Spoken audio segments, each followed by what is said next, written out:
Theodore John Kaczynski, also known as the Unabomber, was an employee at the Scranton Paper Factory, or Paper Place. His girlfriend Pam allegedly assisted in the bombings that killed 3 people and injured many more. Of course, I am not being serious. Today we are talking about Theodore John Kaczynski, not John Krasinski, not to be confused with. Theodore John Kaczynski, known as the Unabomber. He was a mathematics prodigy, but he abandoned his academic career to pursue a more primitive life. Primitive, including blowing people up with bombs.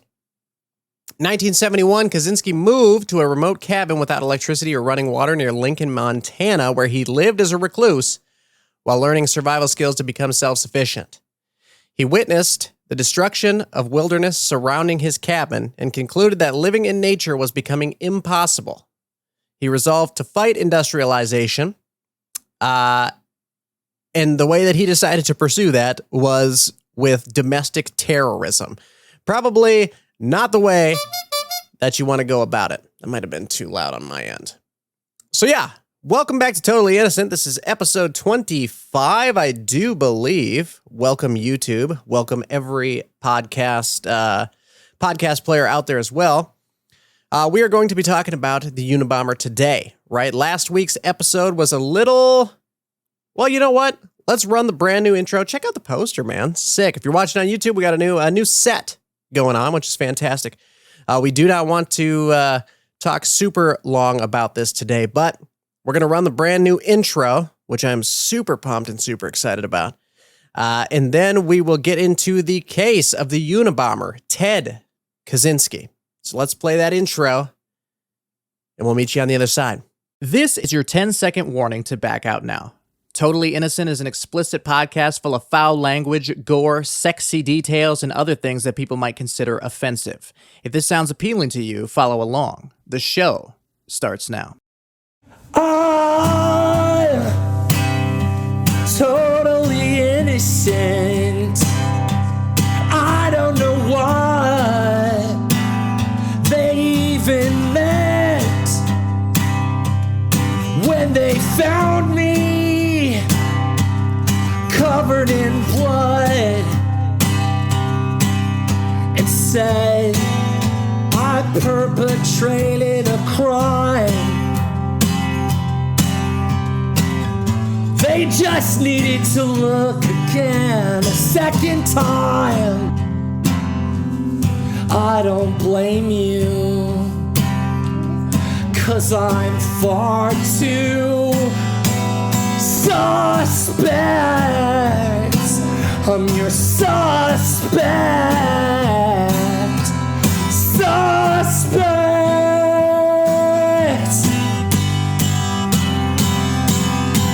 But I'm totally innocent. Praise be.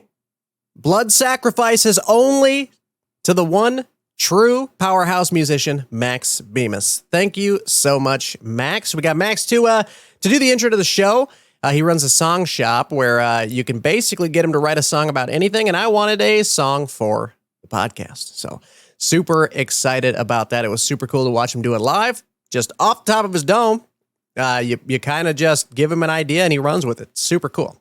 If you have never listened to Say Anything in the past, I definitely recommend you check out Is a Real Boy, Was a Real Boy, and In Defense of the Genre to start off, and you will find yourself down a rabbit hole. It's a massive discography. It's beautiful. If you want to head on over to Facebook.com, you can join the group. We are Totally Innocent. We can have a conversation over there. For some reason, Namecheap did not cancel my domain hosting, so my website is still live at totallyinnocentpodcast.com. You can check that out over there. No merch available right now. We might get that going a little bit later on, but yeah, it's super, super neat stuff. I want to start today off with an absolute true crime story. I am now jobless, so that's cool. Basically, I ran IT for the Girl Scouts here in South Dakota. Actually, South Dakota, North Dakota, and Minnesota. And I haven't had a day off, PTO day off, in almost a year because every time I take a vacation, I keep getting called every single day to work on vacation all day.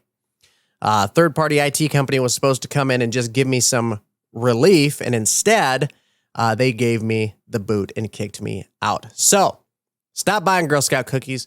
We are not happy with them right now.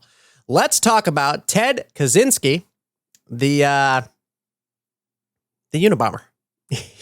Let's dive in to that. You shout like that, they put you in jail right away. No trial, no nothing. Journalists, we have a special jail for journalists. You're stealing, right to jail, right to jail, right to jail, right to jail, right to jail, right to jail. Theodore John Kaczynski, not to be confused with John Krasinski and his girlfriend Pam, was born in Chicago on May 22nd, 1942, to working-class parents Wanda Teresa, that's a badass name, and Theodore Richard Kaczynski. He was a sausage maker. The two were Polish Americans and were raised as Catholics, but later become atheists. They married together on April 11th, 1939. Kaczynski's parents told his younger brother David that Ted had been a happy baby until severe hives forced him into the hospital isolation, which limited contact with others, children, friends, other people that he probably needed to have some emotional support to. After several months in isolation, he began showing very little signs of emotion. Probably a sign of a mental problem there. Wanda Teresa recalled Ted recoiling from a picture of himself as an infant being held down by physicians examining his hives. Oof. She said he showed sympathy for animals. That's good. Who are in cages or otherwise helpless, which she speculated stemmed from his experience in hospital isolation. Good for him. From 1st to 4th grade, ages 6 to 9, Kaczynski attended Sherman Elementary School in Chicago, where administrators described him as a healthy and well-adjusted individual. In 1952, 3 years after David was born, the younger brother, the family moved to suburban Evergreen Park, Illinois. Who is that? Candace DeLong. And murder is on the menu. Fantastic. So they moved to Evergreen Park. Ted transferred to Evergreen Park Central Junior High School after scored his IQ at 167. Man, this is genius. Why was he so fucking stupid then? He skipped the 6th grade altogether because little geniuses, that's what they do. Kaczynski later described this as a pivotal event. Previously, he had socialized with his peers and was even a leader amongst them. He was a leader amongst his peers. I'm sure he was. Probably still is to this day. But after skipping ahead of them, he felt he did not fit in with the older children, and they actually ended up bullying him. Ugh, that's a bummer. Neighbors in Evergreen Park later described the Kaczynski family as civic-minded folk, one recalling the parents sacrificed everything they had for their children. Both Ted and David were intelligent, but Ted was exceptionally intelligent, scoring 167 IQ. That's pretty fucking smart. Neighbors described him as smart but lonely. His mother recalled Ted as a shy child who would become unresponsive if pressured into social situations. I know some people like that. Okay, my wife being one of them. Okay, let's not blow up a bunch of people. All right, I'm just kidding. It is not. It is not like that. At one point, she was so worried about his social development that she considered entering him into a study for autistic children, led by Bruno Bettelheim. She decided against it after seeing Bettelheim's abrupt and cold manner. Probably treated the children like trash. In high school, Kaczynski attended Evergreen Park Community High School, where he excelled academically. He played the trombone in the marching band. Had a boy. He was I wonder if this is him. You're not gonna find any of my. There we go. Yeah. Played the trombone in the marching band, and he was a member of the mathematics, biology, coin, and German clubs. In 1996, a former classmate said he was never really seen as a person. What the fuck? Okay, he was never really seen as a person, as an individual personality. He was always regarded as a walking brain, so to speak. Fucking nerd, dude. During this period, kə-ZIN-skee became intensely interested in mathematics, spending hours studying and solving advanced problems. He became associated with a group of like-minded boys interested in science and mathematics, known as the Briefcase Boys. Hey. The Briefcase Boys. That is the dumbest fucking name I've ever heard in my life. For their penchant for carrying briefcases. These dorks carried briefcases around. That is the stereotypical. I have a pen protector in my pocket and a briefcase in my hand. Throughout high school, kə-ZIN-skee was ahead of his classmates academically. Placed in more advanced mathematics classes one after the other. He soon mastered the material. He skipped the 11th grade altogether. And by attending summer school, he graduated at the age of 15. kə-ZIN-skee was one of the school's 5 national merit finalists and was encouraged to apply to Harvard. While still at age 15, he was accepted to Harvard and entered the university on a scholarship in 1958 at the age of 16. Imagine being 16 and being so fucking smart that you get accepted into Harvard, of all places, the elite, the top of the top, right? The people that are doing things, right? They do stuff. There are the people that are mad that Joe Biden canceled up to $20,000 worth of student loans. Look, man, I'm not saying that I'm on Biden's marketing team. Did I know the whole time that it was going to happen when I released the Roe v. Wade episode last week? I can't confirm or deny that. What I can confirm is I did get a Pell Grant and $20,000. All of my student loans are going to be revoked. However, this man had a scholarship, so he didn't have to pay for Harvard. Must be nice. That sounds like a handout to me, right? A classmate later said that kə-ZIN-skee was emotionally unprepared for college. They packed him up and sent him to Harvard before he was ready. He didn't even have a driver's license at the time that he was attending Harvard University. And during his first year at Harvard, he lived at 8 Prescott Street, which was designed to accommodate the youngest, most precarious incoming students in a small, intimate living space. So basically, they were like, take all the young people and put them all together in a very, very tiny space. I would have gone crazy too. I don't know if I would have bombed people. For the following 3 years, he lived at Eliot House. Housemates and other students at Harvard described kə-ZIN-skee as very intelligent but socially reserved. kə-ZIN-skee earned a Bachelor of Arts degree in mathematics from Harvard in 1962, finishing with a GPA of 3.12. Guess you're not that smart after all, bud. Right? 4.0 GPA or bust, bitch. In his second year at Harvard, kə-ZIN-skee participated in a study described by author Alston Chase. Is that Alston Chase? As a purposely brutalized psychological experiment led by Harvard psychologists.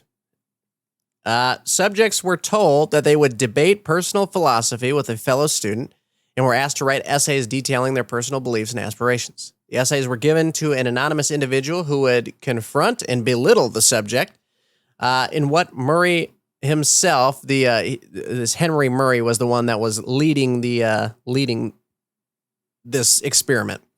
Murray himself called sweeping and personally abusive.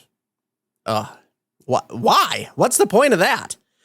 These encounters were filmed, and subjects expressed anger, rage, and were later played back to them repeatedly, probably in one of those weird situations where they put tape or metal things in their eyes to keep them looking at it, and brainwashing, essentially. Disgusting stuff here.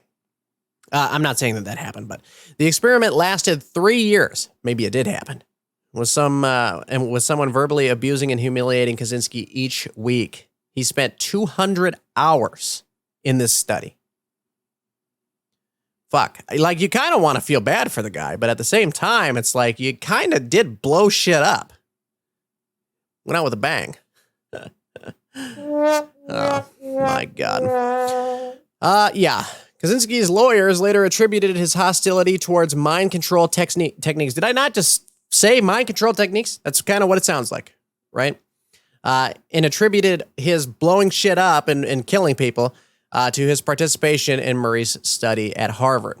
Some sources have suggested that Murray's experiments were part of Project MK Ultra, like Mortal Kombat. I'm just kidding, but MK Ultra. Let's be honest. The CIA's research into mind control. Chase and others have also suggested that this experiment may have motivated kə-ZIN-skee's, God damn it, John, criminal activities. Kaczynski stated he represented Murray and his coworkers primarily because of the invasion of privacy he received as a result of the experiments. Nevertheless, he said he was quite confident that his experiences with Professor Murray had no significant effect on the course of his life. I don't know if I believe that or if they were just trying to put the mans away and didn't want anybody on their tracks. That sounds pretty sketchy to me. 1962, Kaczynski enrolled at the University of Michigan, where he earned his master's and doctoral degrees in mathematics in 1964 and 1967, respectively. Michigan was not his first choice for postgraduate education, of course. He applied to the University of California, Berkeley, the University of Chicago, both of which accepted him but offered him no teaching positions or financial aid. Michigan offered him an annual grant of $2,310, equivalent today of $20,963. That was in 2021, actually, and a teaching post. At Michigan, Kaczynski specialized in complex analysis. And why did I say it like that? Specifically, geometric function theory. Professor Peter Duran said of Kaczynski, he was an unusual person. He was not like the other graduate students. He was much more focused about his work. He had a drive to discover mathematical truth. And good for that guy, you know. Another one of his Michigan mathematics professors said of him that it is not enough to say that he was smart. Professor Alan Shield wrote about Kaczynski in a great evaluation that he was the best man I have ever seen. Like at a wedding? What are we talking about here? He was the best man that I have ever seen. Kaczynski received a 1 F, 5 Bs, and 12 As in his 18 courses of university. In 2006, he said that he had unpleasant memories of Michigan, and he felt the university had low standards for grading, so as evidenced by his relatively high grades. Don't think 1 F is a high grade, but, you know. After resigning from Berkeley, wait, he went to Berkeley? I missed something here. For a period of time, several weeks in 1996, Kaczynski experimented in intense sexual fantasies of being a female and decided to undergo gender transition. He arranged to meet with a psychiatrist, but changed his mind in the waiting room and did not disclose any reason for making the appointment. Afterwards, enraged, he considered killing the psychiatrist and other people whom he hated. Wow. Okay. Kaczynski described this episode as a major turning point in his life. I felt disgusted about what my uncontrolled sexual cravings had almost led me to do, and I felt humiliated, and I violently hated the psychiatrist. Okay. Just then there came a major turning point in my life. Like a phoenix, I burst from the ashes of my despair to a glorious new hope. Absolutely. Where's the Kool-Aid? Let's get it going. In late 1967, 25-year-old Kaczynski became an acting assistant professor at the University of California, Berkeley. Wow, I missed a ton of shit. He was taught mathematics, where he taught mathematics. By September of 1968, Kaczynski was appointed assistant professor, a sign that he was on track for tenure. His teaching evaluations suggested that he was not well liked by his students. He was not the bomb, in other words. He seemed uncomfortable teaching, taught straight from the textbook, and refused to answer any questions without any explanation. Kaczynski resigned on June 30th of 1969. In a 1970 letter directed to Kaczynski's thesis advisor, Alan Shields, written by the chairman of the mathematics department, John W. Addison Jr., the professor referred to the resignation as quite out of the blue, and markedly added that Kaczynski seemed almost pathologically shy, and that as far as he knew, Kaczynski made no close friends in the department, furthermore noting the efforts to bring him more into the swing of things had failed. Fair.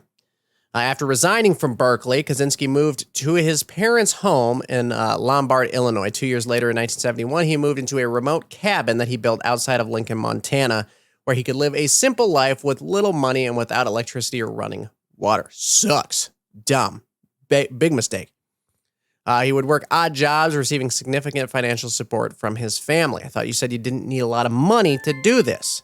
Alexa, stop! Right in the middle of an episode. Starting in 1975, Kaczynski performed acts of sabotage, including arson and booby trapping against developments near his cabin. So now we're going back to where industrializing the forests comes into play, and he doesn't like that.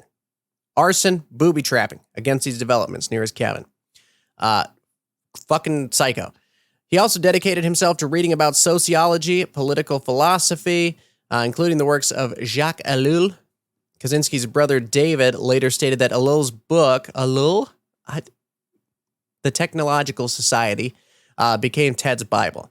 Kaczynski recounted in 1998, when I read the book for the first time, I was delighted because I thought, here is someone who is saying what I have already been thinking. We got to blow up a bunch of fucking people.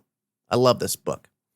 In an interview after his arrest, Kaczynski recalled being shocked on a hike to no one... Kaczynski recalled being shocked on a hike to one of his favorite wild spots. In kind of a rolling country, not flat, where you get the edge.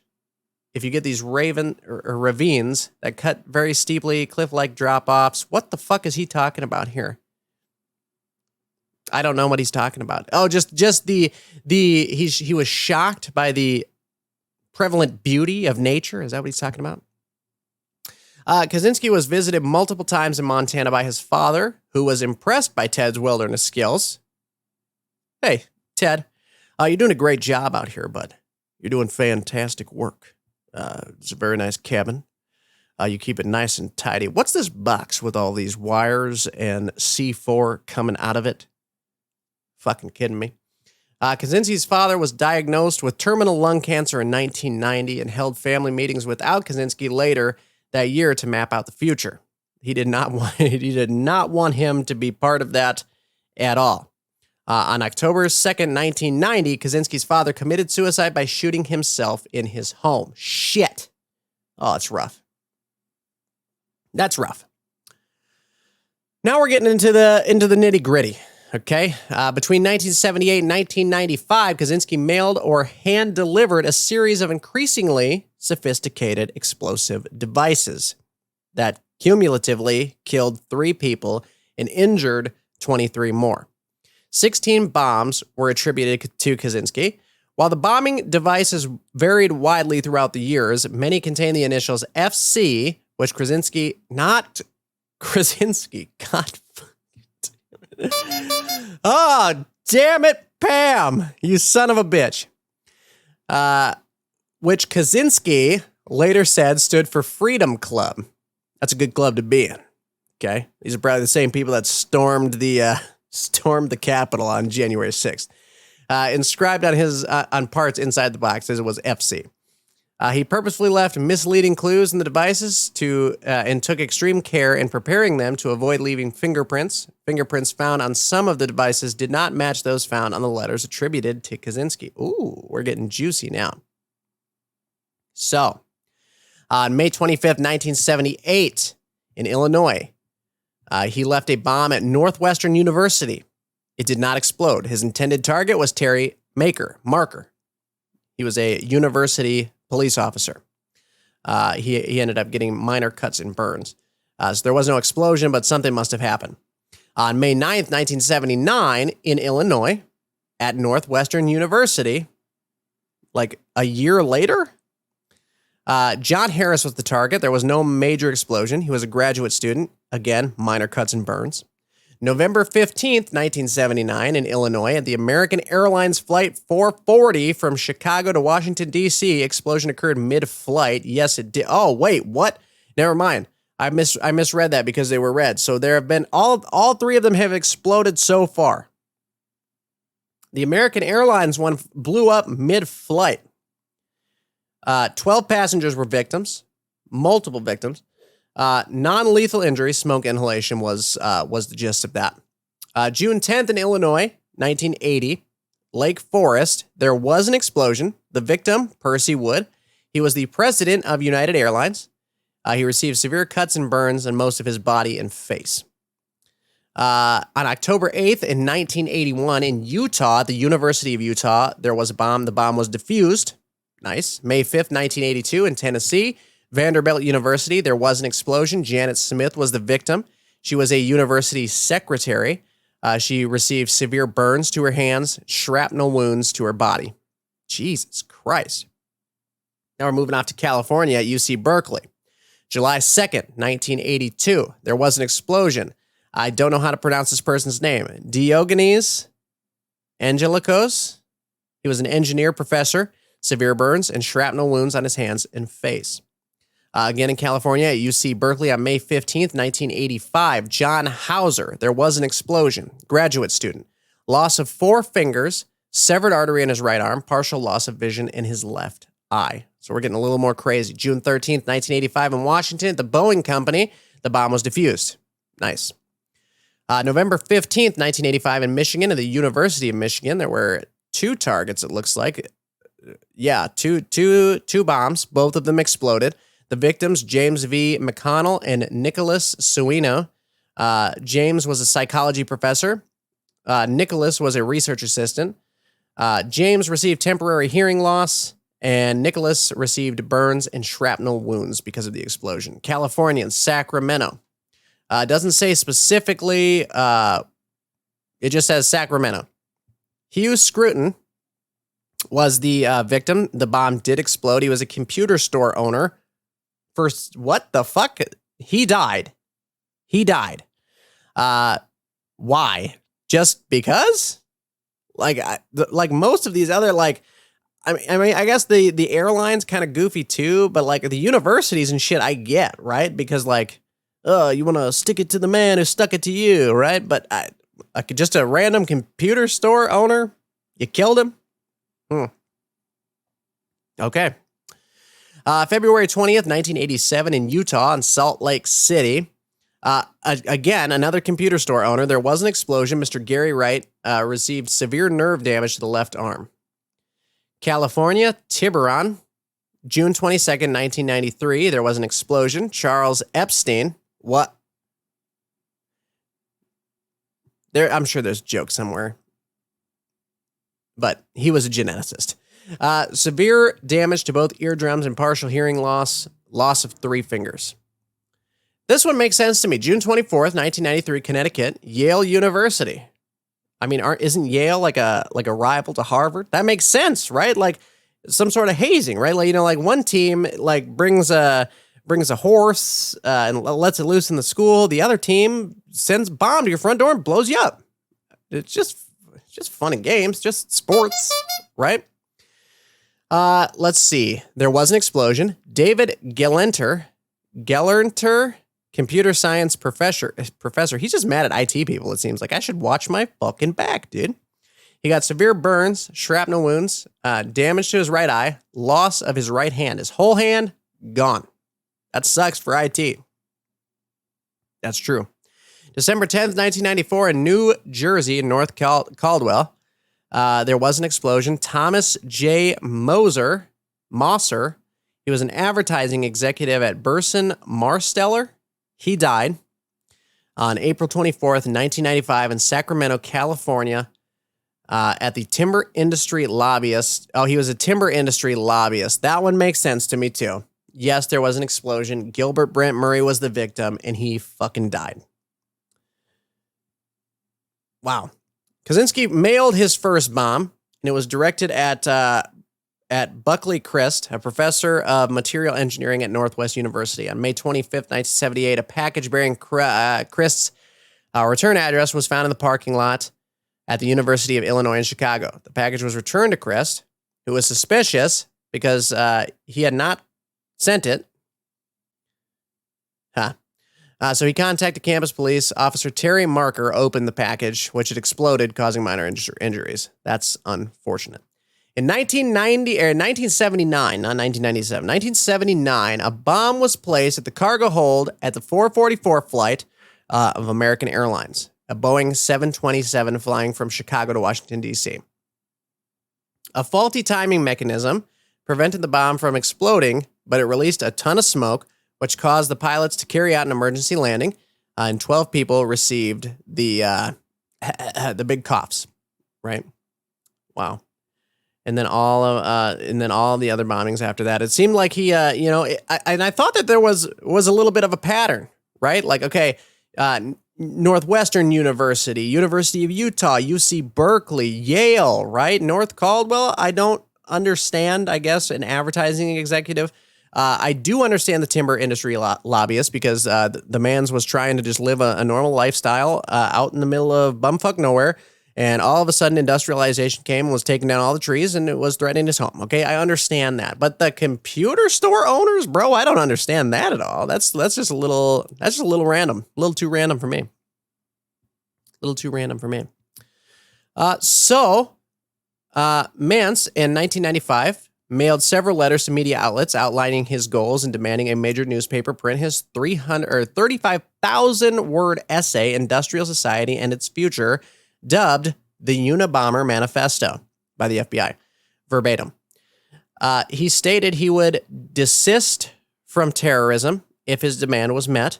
There was controversy as to whether the essay should be published, but Attorney General Janet Reno and FBI Director Louis Freeh recommended the publication out of concern for public safety and the hope that reader could identify the author, and they would just go from there. Kaczynski used a typewriter to write his manuscript instead of writing with handwriting.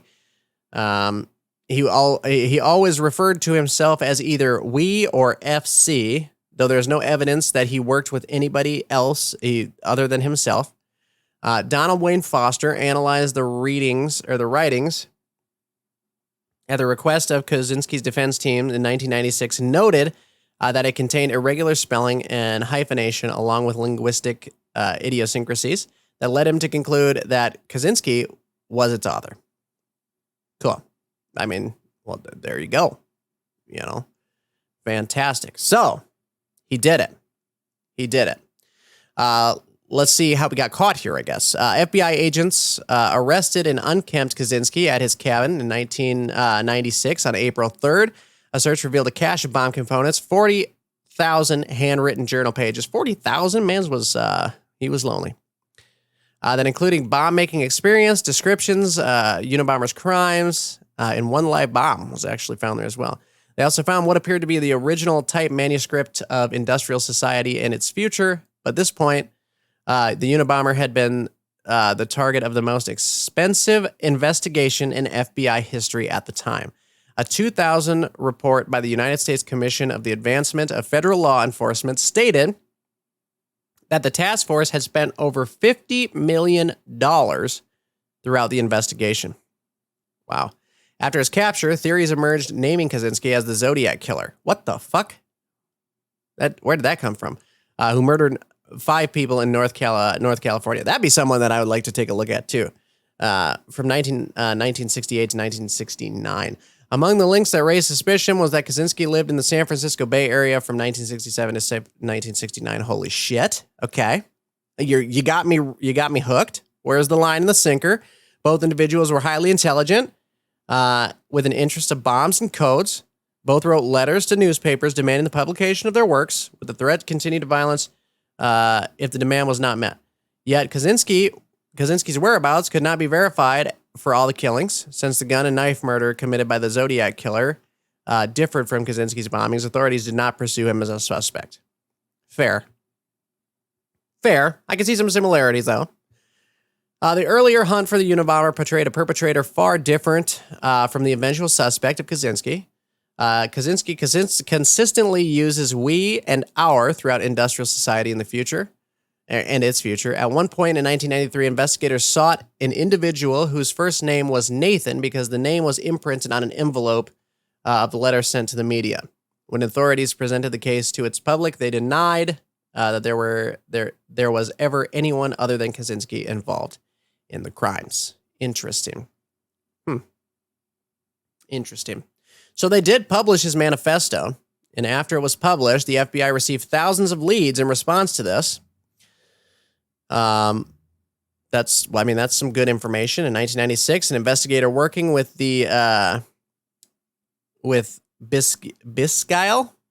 contacted former FBI hostage negotiator and criminal profile Clinton R. Van Zant and asked him to compare the manifesto to typewritten copies of handwritten letters David had received from his brother. So, I don't know. Interesting. So, did David sell him out? David later hired Washington, D.C. attorney Tony Biscayne. Okay, so to organize the evidence acquired by Samsung and contacted the FBI. So, very interesting. It certainly seems like his brother was on the track to kind of prove that he was the Unabomber. Interesting. But they arrested him. Man was arrested in 1996 after killing 3 people and injuring 23 others. That's pretty nuts. And it seemed like he was able to get away with it for quite a while as well. How is dude making bombs from 1978 to 1995? And we just can't figure it. I mean, I guess it's sign of the times, right? We just couldn't figure it out. That is crazy. So anyway, they got him. Let's check out what happened after he got to jail. What do you have to say for yourself? I'm vengeance.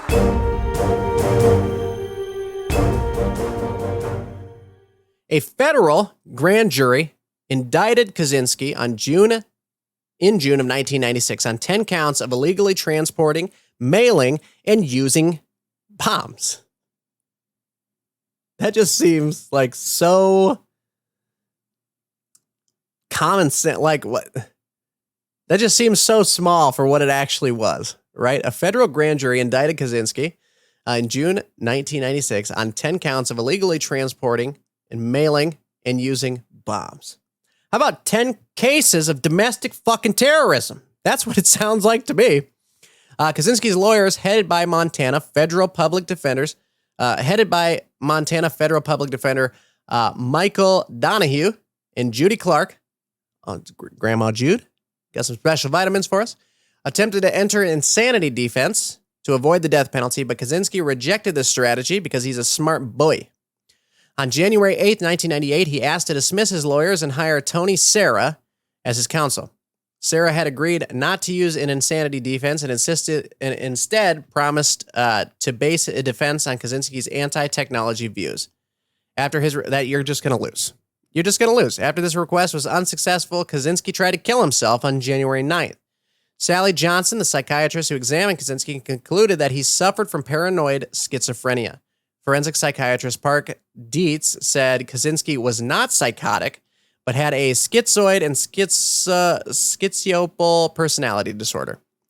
In his 2010 book, Technological Slavery, Kaczynski said that 2 prison psychologists who visited him frequently for 4 years told him that they saw no indication that he suffered from paranoid schizophrenia, and the diagnosis was ridiculous and political diagnosis. On January 21st, 1998, Kaczynski was declared competent to stand trial by federal prison psychiatrist Johnson. Psychiatrist Johnson? That's it? There's no first name there, just Johnson. Despite the psychiatrist's diagnosis, he was fit to stand trial. Prosecutors sought the death penalty, but Kaczynski avoided that by pleading guilty to all charges on January 22nd, 1998, and accepting life imprisonment without the possibility of parole. He later tried to withdraw his plea, arguing it was involuntary and that he had been coerced to plead guilty by the judge. Judge Garland Ellis Bureau Jr. denied his request, and the United States Court of Appeals for the Ninth Circuit upheld that decision.